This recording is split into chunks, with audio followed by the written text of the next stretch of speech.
नमस्कार विद्यार्थियों, आप सभी का बहुत बहुत स्वागत है। आज हम हमारी 10वीं कक्षा की हिंदी की पाठ्य पुस्तक गोधुली भाग 2 के पाठ 3 को पढ़ने जा रहे हैं, जिसका नाम है भारत से हम क्या सीखें। आइए देखते हैं आज के अपने इस वीडियो में हम पाठ के बारे में क्या क्या पढ़ने वाले हैं।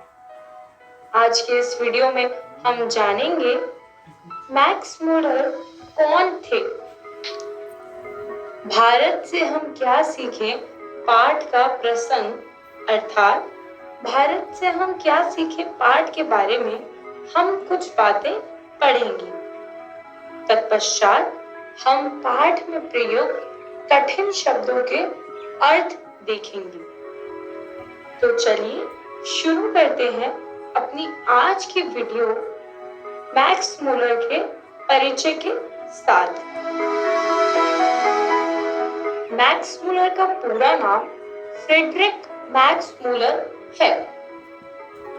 इनका जन्म 6 दिसंबर 1823 ईस्वी में आधुनिक जर्मनी के डेसाउ नामक नगर में हुआ था।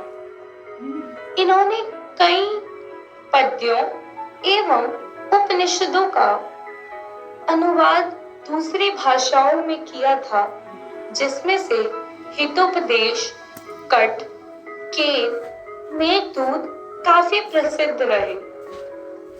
इन्हें अनेक उपाधियों द्वारा सम्मानित किया जा चुका है, जैसे वेदांतियों का भी वेदांती एवं नाइट जैसी उपाधियां। इनका भारत के प्रति विशेष अनुराग रहा है। इन्हें भारत से खासा लगाव रहा था और इनका मानना था कि भारत में भी मुख्यतः भारत के ग्राम संपन्न है, इनसे बेहतर कोई दूसरी जगह नहीं है। तो चलिए अब हम पाठ का प्रसंग देख लेते हैं। भारत से हम क्या सीखें। पाठ में भारत की तुलना स्वर्ग से की गई है, यानी कि भारत की भूतल अर्थात स्वर्ग की छटा निखर रही है। भारत भूमि पर हर वस्तु की उपलब्धता, मतलब आपको किसी भी चीज का अध्ययन करना है, कोई भी चीज में रुचि है, तो आपको भारत में वो आसानी से प्राप्त हो जाएगी। संस्कृत भाषा की विशेषताएं। संस्कृत भाषा अपने आप में क्यों खास है और कितनी प्राचीन है ये भाषा, ये देखेंगे। एवं भारतीय साहित्य और भारत की श्रेष्ठता का उल्लेख हम आगे वाले पाठ में पढ़ेंगे। आइए आगे बढ़ते हैं। सबसे पहले हम पाठ में प्रयुक्त कुछ कठिन शब्दों के अर्थ देखेंगे। अवलोकन, देखना, प्रतीति करना या महसूस करना, मतलब कि किसी भी चीज को देखकर, उसे समझकर, उसे महसूस करना, इसे हम कहते हैं अवलोकन। अवगाहन मतलब होता है स्नान, गहरे डूबकर समझने की कोशिश करना, मतलब कि बहुत डीप किसी चीज के बारे में समझना। वांछनीय मतलब चाहने योग्य, जिसे चाहा जा सकता है, जिसकी कामना की जा सकती है। नृवंश विद्या होती है नृत्य शास्त्र, मानव शास्त्र। परिमाण मतलब होता है मात्रा, मतलब कि आप कितनी मात्रा में, कितने अमाउंट में किसी चीज को ले रहे हैं। दारिश मतलब होता है मुद्रा का एक प्राचीन प्रकार, मतलब कि पुराने जमाने में एक मुद्रा होती थी, उसको हम कहते थे दारिश। प्रेषित मतलब भेजा हुआ, जैसे किसी ने भेजा हुआ हो, इसे हम कहते हैं प्रेषित। दैवत विज्ञान यानी कि देव विज्ञान, अर्थात विज्ञान जो देवों से संबंधित हो, देवों से जुड़ा हुआ हो। अहेतुकवाद मतलब ऐसा सिद्धांत जिसमें हेतु या कारण की पहचान ना हो सके, मतलब ऐसा प्रिंसिपल जिसमें कारण ना पता लग पाए। सर्वथा मतलब पूरी तरह से, कंप्लीटली, पूरी मतलब कि आधा अधूरा ना रहे, पूरी तरह से काम हुआ हो। ज्ञातव्य मतलब जानने योग्य, जिसे जाना जा सकता हो या जाना जा सके। सारभूत मतलब सार या निष्कर्ष कहा जाने योग्य, मतलब कि जिसका सार निष्कर्ष यानी कि एक रिजल्ट हो, एक मतलब उसका कुछ अंत हो। ये अजनबी मतलब अपरिचित, जिसे हम ना जानते हो। बर्बर मतलब जंगली असभ्य। हम कह देते हैं ना कई बार, मतलब जब शैतानी कुछ ज्यादा करने लग जाते हैं या फिर शैतानी से भी बढ़ जाते हैं जब कुछ बच्चे, तो हम बोल देते हैं कि जंगली व्यवहार है, असभ्य है, गवार है, तो उसको हम कहते हैं बर्बर। सुविस्तीर्ण अति विस्तृत, पुष्पैल पूरी तरह से फैला हुआ, यानी कि जो चारों तरफ पूरी तरह से फैला हुआ। अब प्रतन युग मतलब होता है प्रागैतिहासिक युग, यानी कि प्राचीन युग जो बहुत ही पुराना हो। अनुरूपता मतलब समानता, एक जैसा। क्षय मतलब होता है विनाश, यानी कि खत्म हो जाना। अपरिहार्य, जिसे छोड़ा ना जा सके एवं जरूरी। क्षीयमाण नष्ट होता हुआ, यानी कि जो खत्म होता हुआ हो उसे हम कहते हैं क्षीयमाण। मसला मतलब होता है कोई भी मुद्दा या विषय। सदाशिता मतलब उदारता, यानी कि कोई भी जब बड़े दिल वाला होता है तो हम कहते हैं ये उदार है।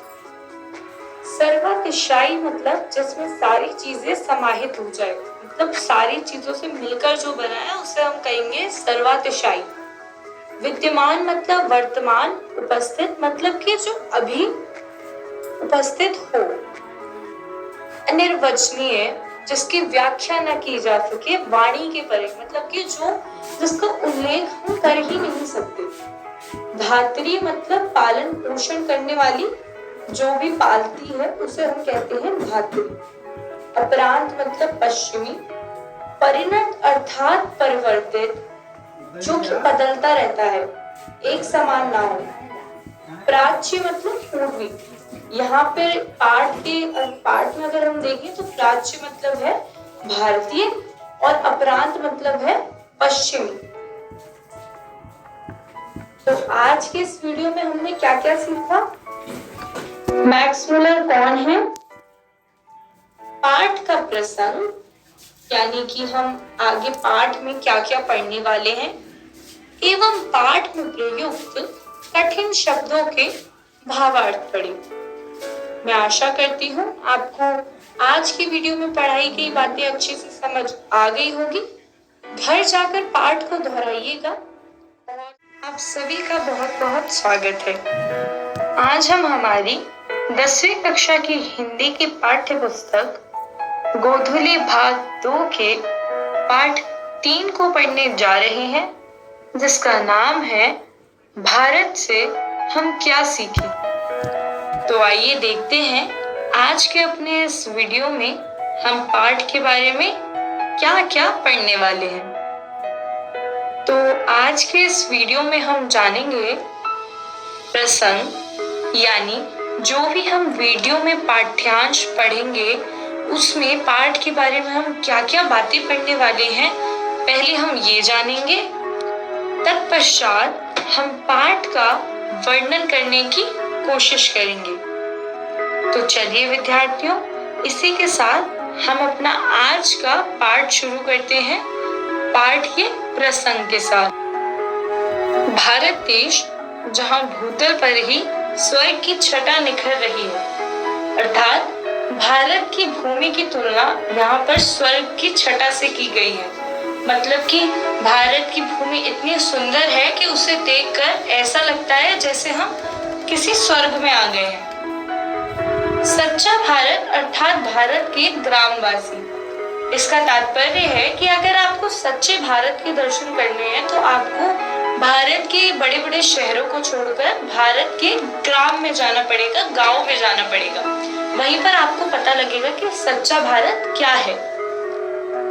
भारत की महानता का वर्णन। तत्पश्चात हम पाठ में पढ़ेंगे कि भारत एक महान देश है। हम क्यों ये कहते हैं बार बार कि भारत एक महान देश है, क्या क्या विशेषताएं हैं ऐसी जो भारत देश को एक महान देश कहने पर हर किसी को मजबूर कर देती है। तो चलिए आगे बढ़ते हैं। पाठ व्याख्या। भारत देश सर्वविध संपदा और प्राकृतिक सौंदर्य से परिपूर्ण। भारत एक ऐसा देश है विद्यार्थियों जो कि सर्वविध यानी कि हर विधि से, हर तरीके से संपन्न है, पूरा है और उसमें प्राकृतिक सौंदर्य भरा हुआ है। जैसे कि पेड़ पौधे, फूल, पत्ते, इन्हीं सबसे हमारी प्रकृति बनती है ना। नदियाँ, पेड़, इन सब से प्रकृति बनती है और ये सब जो प्राकृतिक सौंदर्य है ये भारत में बखूबी देखा जा सकता है। आपको पता ही होगा कि भारत को ये भी कहते हैं कि ये 5 नदियों की भूमि है, मतलब 5 नदियां यहाँ बहती है। तो आप देख सकते हैं कि प्रकृति का कितना महत्वपूर्ण योगदान है भारत को सुंदर बनाने में। सच्चे भारत के दर्शन भारत के ग्रामों में ही हो सकते हैं। बच्चों, ग्रामों मतलब होता है गांव, ठीक है। तो सच्चे भारत के दर्शन भारत के गांव में ही हो सकते हैं। मतलब अगर आप बड़े बड़े शहरों में जाएंगे, ये जो आजकल देखिए मेट्रोपॉलिटन सिटीज होती हैं, ठीक है, जहाँ पे मतलब जैसे आपकी दिल्ली हो गई, बम्बई हो गई, चेन्नई हो गई, तो आप अगर यहाँ जाएंगे तो आपको सच्चे भारत के दर्शन नहीं हो पाएंगे। आपको सच्चा भारत तभी दिखेगा जब आप भारत के छोटे गांव में जाएंगे। वहीं आपको भारत की संस्कृति, सभ्यता सब जो है वो ढंग से पता लगेगी। तो अगर आपको असल मायनों में भारत को जानना है तो आपको भारत के ग्रामों में जाना पड़ेगा। हर अभिरुचि के विकास और पोषण के लिए भारत में पर्याप्त अवसर, यानी कि आपकी किसी भी चीज में अगर रुचि है तो भारत आपके लिए एक सर्वोच्च स्थान है। मतलब आपको कुछ भी सीखना है या आपको किसी भी चीज के बारे में बहुत रुचि है, आप इंटरेस्ट रखते हैं किसी चीज में, तो आपको उसके बारे में काफी जानकारी जो है वो भारत में मिल जाएगी। अगर आप उसका अध्ययन करना चाहते हैं, उसके बारे में पढ़ना चाहते हैं, उससे संबंधित आप कुछ भी काम करना चाहते हैं, तो आपको भारत में उसके लिए भरपूर अवसर मिलेंगे। भारत एक ऐसी भूमि है जहाँ पर आपको हर विषय का अध्ययन करने के लिए, ठीक है, उसके बारे में जानने के लिए बहुत मौके मिलेंगे। भूविज्ञान, वनस्पति, जीव जंतुओं का अध्ययन, नृवंश विद्या के लिए भारत उपयुक्त स्थान। जैसा कि मैंने आपको पहले भी बताया कि आपको अगर किसी भी विषय के बारे में अध्ययन करना है या आप उसमें रुचि रखते हैं तो भारत में आपको उसके लिए उपयुक्त मौके मिलेंगे, उपयुक्त स्थान है भारत एक किसी भी चीज के अध्ययन के लिए। भूविज्ञान, अगर आपको भूमि से संबंधित कुछ जानकारी चाहिए, वनस्पति, पेड़ पौधे, जीव जंतु, चाहे वो कोई भी चीज हो, जानवर हो, कोई पेड़ पौधे हो, पत्ती हो, वनस्पतियां हो, कुछ भी हो, आपको अगर उसका अध्ययन करना है तो भारत आपके लिए उपयुक्त स्थान है। क्योंकि भारत में ये सारी चीजें आपको आसानी से और भरपूर अलग अलग मात्रा में मिलेंगी। पुरातत्व प्रेमी, पुराने सिक्के, दैविक विज्ञान, नीति कथाओं का अध्ययन भारत में उचित। पुरातत्व प्रेमी यानी कि अगर आपको पुरानी चीजों का शौक है, जैसे कि पुराने सिक्के हो गए या किसी भी आपको पुरानी चीजों का शौक है, जैसे आप देखते हैं ना म्यूजियम्स में एंटिक चीजें होती है, पुरानी बहुत पुरानी चीजें, वैसी चीजों के अगर आप शौकीन हैं और अगर आपको दैविक विज्ञान में रुचि है, देवों से संबंधित विज्ञान में रुचि है, नीति कथाएं में अगर आप अध्ययन करना चाहते हैं तो भारत आपके लिए एक उचित स्थान है। क्योंकि आपको यहाँ पर बहुत पुरानी चीजें मिलेगी।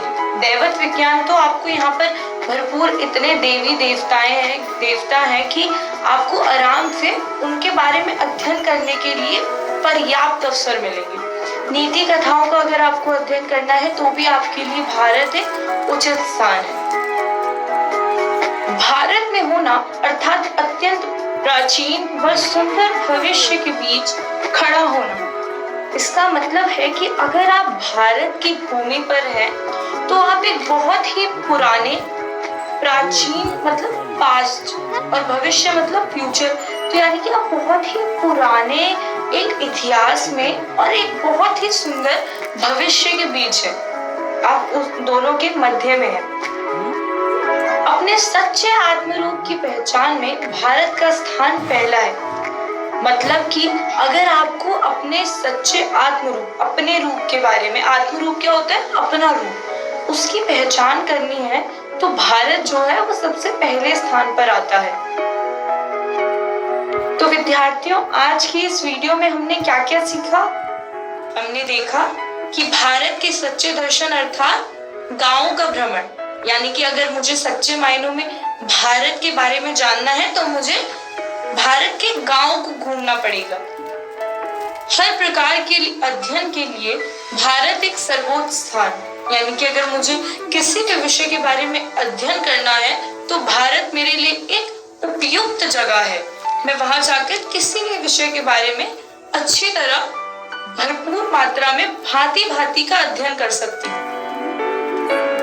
भारत एक महान देश, क्योंकि आपको पता है कि भारत का इतिहास कितना प्राचीन है और भारत का भविष्य इतना सुंदर है, एवं भारत में आपको हर तरह की जानकारी मिलेगी। किसी भी चीज के बारे में अगर आपको जानना है तो भारत भूमि पर आपको उसके बारे में भरपूर मात्रा में ज्ञान मिलेगा। तो इसी कारणवश सब भारत को एक महान देश मानते हैं। मुझे आशा है विद्यार्थियों, आपको आज के पाठ में पढ़ाई गई सारी बातें समझ आ गई होगी। घर जाकर पाठ को दोहराइएगा और अगली वीडियो देखने के लिए शेष पाठ पढ़कर आए, ताकि आपको आगे की पाठ व्याख्या भी आसानी से समझ आ जाए। सभी का बहुत बहुत स्वागत है। आज हम हमारी 10वीं कक्षा की हिंदी की पाठ्य पुस्तक गोधुली भाग 2 के पाठ 3 को पढ़ने जा रहे हैं, जिसका नाम है भारत से हम क्या सीखें। तो चलिए विद्यार्थियों, देखते हैं अपने आज के इस वीडियो में हम पाठ के बारे में क्या क्या पढ़ने वाले हैं। आज के इस वीडियो में हम जानेंगे प्रसंग, यानी कि हम जितना पाठ आने वाली वीडियो में पढ़ने वाले हैं उस पाठ के बारे में कुछ बातें जानेंगे, एवं पाठ व्याख्या अर्थात जो पाठ्यांश हम वीडियो में पढ़ने वाले हैं उसको समझकर उसका वर्णन करने की कोशिश करेंगे। तो चलिए विद्यार्थियों, आज का पाठ शुरू करते हैं पाठ के प्रसंग के साथ। हर क्षेत्र के अध्ययन के लिए भारत उपयुक्त। अगर आपको किसी भी क्षेत्र के बारे में पढ़ाई करनी है तो उसके लिए भारत जो है वो एक उपयुक्त स्थान है, यानी कि भारत से बेहतर जगह आपको कोई नहीं मिलेगी। अगर आपको किसी भी क्षेत्र का पढ़ाई करनी है या उसके बारे में कुछ जानकारी एकत्रित करनी है तो उसके लिए भारत स्थान उपयुक्त है। आगे हम देखेंगे ऐतिहासिक दृष्टिकोण से संस्कृत सर्वतिशायी है। सर्वतिशायी मतलब होता है जिसमें कि सब कुछ हो, सब चीजों से सम्मिलित होकर जो बनता है उसे हम सर्वतिशायी कहते हैं। ऐतिहासिक दृष्टिकोण यानी कि इतिहास के दृष्टिकोण से अगर देखा जाए, इतिहास के नजरिए से अगर देखा जाए तो संस्कृत भाषा जो है वो सर्वतिशायी है, यानी कि उसमें सब कुछ समाया हुआ है। संस्कृत सभी भाषाओं की अग्रजा है। अब अग्रजा मतलब क्या होता है? अग्रजा मतलब जिसकी उत्पत्ति सबसे पहले हुई हो, जिसका जन्म सबसे पहले हुआ हो। तो संस्कृत जो है वो सभी भाषाओं से पहले उत्पत्ति हुई है, इसीलिए संस्कृत सभी भाषाओं की अग्रजा है। चलिए पाठ व्याख्या की ओर बढ़ते हैं। भारत का इतिहास अध्ययन करने पर पता लगेगा कि ये सर्वोपरि एवं सर्वश्रेष्ठ है। जब आप भारत के इतिहास के बारे में, जो पुरानी बातें हैं उनके बारे में पढ़ेंगे, जो भी गाथाएं हैं, वीर गाथाएं, जो भी युद्ध हुए थे, जो भी संस्कृति है, उनका जब आप अध्ययन करेंगे तो आपको पता लगेगा कि ये सबसे ऊपर और सबसे श्रेष्ठ, यानी कि सबसे उच्च दर्जे का भारत का इतिहास है। ऐतिहासिक दृष्टिकोण से संस्कृत भाषा सर्वतिशायी है, यानी कि अगर हम इतिहास के दृष्टिकोण से देखेंगे बच्चों, तो संस्कृत जो भाषा है हमारी, वो उसमें सब कुछ है। संस्कृत भाषा एक ऐसी भाषा है जो सभी चीजों से संपन्न है, अर्थात उसमें आपको कोई चीज ऐसी नहीं है कि जो संस्कृत भाषा में छूट गई हो या किसी और भाषा में आ गई हो और संस्कृत में ना हो। इसीलिए संस्कृत भाषा को हम सर्वातिशायी कहते हैं। संस्कृत की सबसे पहली विशेषता है इस भाषा की प्राचीनता, सदियों से ज्ञात। तो संस्कृत की जो हमने एक विशेष सबसे पहली बात क्या पढ़ी कि ये भाषा जो है वो सबसे पुरानी है, मतलब सदियों दर सदियों, यानी कि आपके दादा परदादा मतलब कब से ही ये भाषा चली आ रही है। इस भाषा का ज्ञान सदियों से लोगों को है, तो ये भाषा बहुत पुरानी है। यही संस्कृत भाषा की सबसे पहली विशेषता है, इसकी प्राचीनता। निश्चित ही संस्कृत कई भाषाओं की अग्रजा है, जैसे ग्रीक, लैटिन इत्यादि। आपको पता है ना कि बहुत सारी भाषाएं होती है, जैसे कि हिंदी हो गई, इंग्लिश हो गई, संस्कृत, ग्रीक, लैटिन, उर्दू, फारसी, बहुत सारी भाषाएं होती है। तो संस्कृत भाषा जो है वो बहुत सारी भाषाओं की अग्रजा है। मतलब क्या हुआ कि उत्पत्ति जो दूसरी भाषाओं की है वो संस्कृत की वजह से हुई है। संस्कृत जो है वो मूल है इन भाषाओं का, यानी कि संस्कृत में जो शब्द है उसकी मदद लेते हुए इन भाषाओं का विकास हुआ है। तो इनमें मुख्यतः जो भाषाएं आती है जिनकी संस्कृत जो है वो मूल है, वो है ग्रीक और लैटिन भाषा। ग्रीक और लैटिन भाषा का विकास हुआ है संस्कृत भाषा से, इसीलिए हम कहते हैं कि संस्कृत जो है वो सबसे पहले उत्पन्न हुई थी। सबसे मूल जो है वो संस्कृत है, उसके बाद बाकी की भाषाएं आई। एक भाषा बोलना एकात्मकता का परिचायक है। मतलब कि अगर आपके देश में, अगर या आप क्षेत्र से लगाइए या आप अपनी एक क्लास से भी लगा लीजिए, आप क्लास में मान लीजिए कि 30-40 बच्चे हैं, ठीक है, और आप सभी जो है वो एक ही भाषा बोलते हैं, हिंदी बोलते हैं या इंग्लिश बोलते हैं या अपनी कोई भी क्षेत्रीय भाषा भोजपुरी बोलते हैं। तो अगर आप सारे लोग एक ही भाषा बोल रहे हैं तो इसका मतलब हुआ कि आप सारे एक ही हैं। जो एकता का परिचय होता है वो होता है आपकी भाषा बोलने से। भाषा बोली ये बताती है कि आप जो है वो एक हैं। संस्कृत भाषा और उसका साहित्य 3000 से भी अधिक लंबे काल तक फैला हुआ है। काल मतलब होता है टाइम, समय। तो संस्कृत भाषा और उसका साहित्य जो है वो 3000 से भी अधिक सालों से चलता आ रहा है, यानी कि ये भाषा इतनी प्राचीन है। देखिए 3000 साल बहुत सारे होते हैं, मतलब कि आपके दादा परदादा, उनके दादा परदादा, सबको जो है वो संस्कृत का ज्ञान था, ठीक है। तो संस्कृत भाषा और उसका साहित्य जो है वो काफी समय से चलता आ रहा है, इसका मतलब ये हुआ। तो बहुत ही स्वाभाविक सी बात है कि संस्कृत भाषा का अग्रजा होना भी काफी स्वाभाविक है, क्योंकि इतने पहले से अगर कोई भाषा चलती आ रही है तो वो जो है मूल बन जाती है और फिर बाकी चीजों के विकास के लिए उसी का प्रयोग किया जाता है। तो बच्चों, अपनी आज की वीडियो में हमने क्या क्या सीखा है ये देख लेते हैं। संस्कृत भाषा अत्यधिक प्राचीन, यानी कि संस्कृत जो हमारी भाषा है वो अत्यधिक प्राचीन है, यानी कि बहुत ही पुरानी है। जैसा कि हम पढ़ ही चुके, 3000 साल से भी अधिक तक ये चलती आ रही है, तो आपको अंदाजा लगी गया होगा कि कितनी पुरानी भाषा है।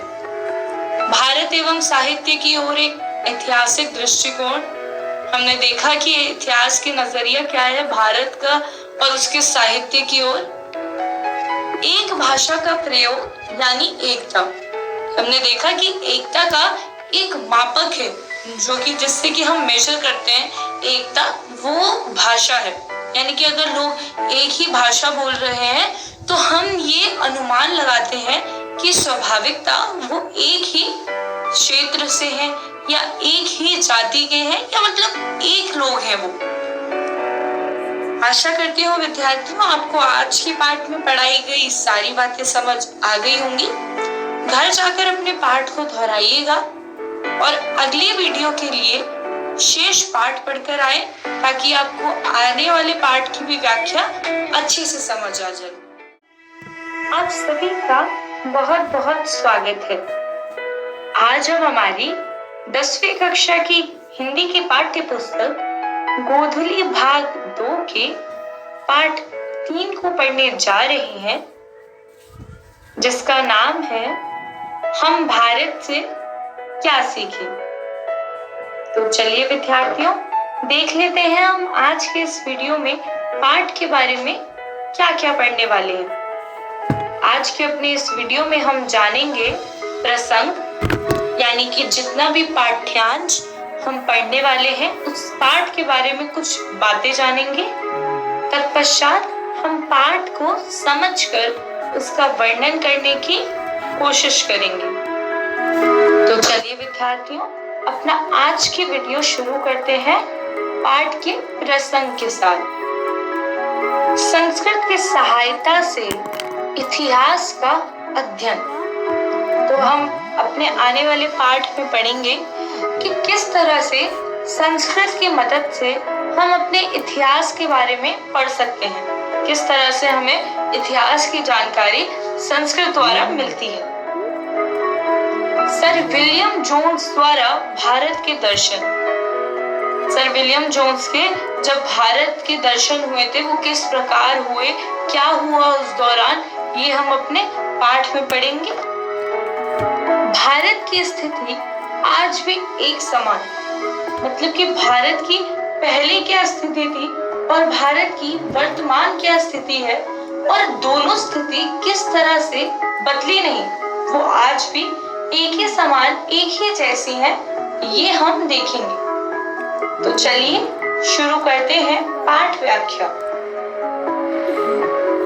संस्कृत की खोज से ऐतिहासिक चेतना में एक नया अध्याय जुड़ गया। संस्कृत की खोज, यानी कि खोज मतलब किसी भी चीज का मिलना। संस्कृत के मिलने से जो इतिहास के अध्याय था उसमें एक और नया अध्याय जुड़ गया। अब देखिए, कोई भी अगर इतनी पुरानी चीज हमें पता लगती है, किसी भी चीज के बारे में जो इतना पुरानी है कि 3000 साल पहले से वो चलती आ रही है, तो जाहिर सी बात है कि जो हमारा इतिहास है उसमें कुछ पन्ने और जुड़ जाएंगे, क्योंकि उसके बारे में भी अब हमें पढ़ना पड़ेगा, उसकी जानकारी अब हमें अलग से होगी। भाषा विज्ञान के द्वारा अब तक निकाले गए निष्कर्ष संस्कृत की सहायता के बिना प्राप्त नहीं किए जा सकते। अब भाषा विज्ञान जो अध्ययन करता है, ठीक है, जैसे हमने भाषा विज्ञान के अध्ययन करा और उससे जो भी हमने निष्कर्ष निकाला, यानी कि जो जिस भी नतीजे पर हम पहुंचे, वो संस्कृत के बिना असंभव थे। क्योंकि देखिए, अब हम भाषा विज्ञान पढ़ रहे हैं अगर, तो कुछ शब्द, कुछ पद्य ऐसे थे जो हम संस्कृत भाषा के बिना जिन्हें पढ़ ही नहीं सकते। तो अगर हमारे पास संस्कृत भाषा की जानकारी नहीं होती, संस्कृत भाषा नहीं होती, तो हम कभी उन चीजों को प्राप्त कर ही नहीं पाते। 100 वर्ष पहले सर विलियम जोन्स ने भारत के तट के दर्शन किए थे। सर विलियम जोन्स थे तो वो अपनी एक बहुत ही लंबी समुद्री यात्रा पूरी कर रहे थे। तो यात्रा पूरी करते करते वो भारत के तट पर आ गए और उन्होंने कहा कि शत पश्चात ही ये जो सुंदरता मेरे सामने है, मेरी आंखों के सामने है, इसको देखकर लगता है कि यही है भारत भूमि। और इस तरह से उन्होंने भारत के तट के दर्शन वहां पर किए। एशिया की भूमि नानाविध ज्ञान विज्ञान की धात्री, आनंददायक, ललित तथा शानदार। अब विलियम जोन्स ने भारत को कुछ इस तरह से वर्णित किया अपने शब्दों में। उन्होंने कहा कि भारत एशिया की एक ऐसी भूमि है जिसमें कि अलग अलग तरह के ज्ञान विज्ञान समाये हुए हैं। इस भूमि पर अत्यंत आनंद है, मतलब जो भी यहाँ आएगा वह हमेशा खुश रहेगा। ललित तथा शानदार, मतलब कि यहाँ इस भूमि का ये जो छटा है वो इतनी सौंदर्य से परिपूर्ण है, इतनी शानदार है कि कोई भी इसको देखकर प्रफुल्लित हो जाए, मतलब कि खुश हो जाए। जो भी इस भूमि पर रहेगा वह हमेशा ही उत्साह से परिपूर्ण रहेगा, उसमें हमेशा उत्साह रहेगा, वो हमेशा खुश रहेगा, क्योंकि ये है ही इतनी प्यारी, इतनी सुंदर। भारत की स्थिति आज से 100 वर्ष पहले जैसी थी, आज भी वैसी ही है। लेखक कहता है कि भारत की जो स्थिति आज से 100 साल पहले थी, आज वर्तमान में भी वो स्थिति वैसी की वैसी ही है। अर्थात जितना भव्य, जितना सुंदर भारत आज से 100 साल पहले था, उतना ही भव्य और सुंदर भारत आज भी है। आज भी भारत की संस्कृति की गुणगान चारों ओर गाए जाते हैं। आज भी भारत भूमि उतनी ही आनंददायक और ललित है। गंगा और सिंध के पुराने मैदानों में अभी भी विजय करने के लिए बहुत कुछ शेष है। यानी कि आपको पता होगा भारत में गंगा और सिंध दोनों नदियां हैं। तो ये कहते हैं कि गंगा और सिंध में पुराने जो मैदान है, वहां पर अब भी जीतने के लिए बहुत कुछ रह गया है। ऐसा नहीं है कि इतने साल हो गए तो गंगा और सिंध के मैदान जो है वो बंजर पड़ गए हों और वहां पर रहने के लिए, देखने के लिए या प्राप्त करने के लिए कुछ भी बचा ना हो। नहीं, ऐसा बिल्कुल नहीं है। चाहे 100 साल ही क्यों ना हो गए हो, पर आज भी गंगा और सिंध के उन मैदानों में जीतने के लिए बहुत कुछ रह गया है।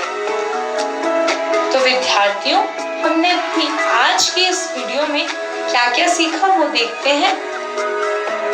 हमने देखा संस्कृत के कारण नया ऐतिहासिक अध्याय, यानी कि किस तरह संस्कृत भाषा की खोज से हमारे इतिहास के पन्नों में एक नया पन्ना और जुड़ गया। यानी कि किस तरह से इतिहास में कुछ जानकारियां और जुड़ती चली गई। सर विलियम जोन्स के भारत दर्शन, तत्पश्चात हमने पढ़ा कि किस तरह से सर विलियम जोन्स ने भारत के दर्शन करे और किस तरह उन्हें भारत जो है वो बहुत ही भव्य और सौंदर्य से परिपूर्ण एक देश लगा। इसके बाद हमने पढ़ा भारत की समांतर परिस्थिति, यानी कि आज से 100 साल से पहले जिस तरह से भारत की स्थिति थी, आज भी भारत की परिस्थिति बिल्कुल उसी तरह से बरकरार है। आज भी भारत उतना ही भव्य, उतना ही सुंदर और उतना ही ललित है। आशा करती हूँ विद्यार्थियों, आपको आज के पाठ में पढ़ाई गई सभी बातें समझ आ गई होंगी। घर जाकर अपने इस पाठ को दोहराइएगा और अगली वीडियो के लिए अगला पाठ पढ़कर आए, ताकि आपको आगे वाले पाठ की भी व्याख्या अच्छे से समझ आ जाए। धन्यवाद।